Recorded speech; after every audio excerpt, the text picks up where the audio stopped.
Commissioner, Mr. President, I rise again, I am afraid, to make the same old hoary speech that I have been making here for several years, and that is, it is my opinion that you do not really understand the concept of banking. All the banks are broke. Bank Santander, Deutsche Bank, Royal Bank of Scotland, they are all broke. And why are they broke? It isn't an act of God. It isn't some sort of tsunami. They are broke because we have a system called fractional reserve banking, which means that banks can lend money that they do not actually have. It is a criminal scandal, and it has been going on for too long. To add to that problem, you have moral hazard, a very significant moral hazard from the political sphere. And most of the problem starts in politics and central banks, which are part of the same political system.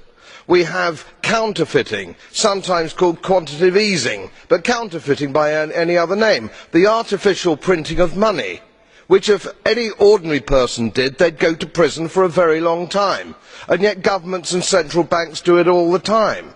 Central banks repress the amount of interest that rates are, so we do not have the real cost of money. And yet we blame the retail banks for manipulating LIBOR. The sheer effrontery of this is quite astonishing. It is central banks that manipulate interest rates, Commissioner.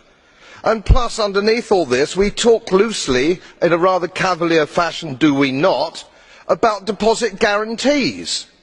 So when banks go broke through their own incompetence and chicanery, the taxpayer picks up the tab. It is theft from the taxpayer.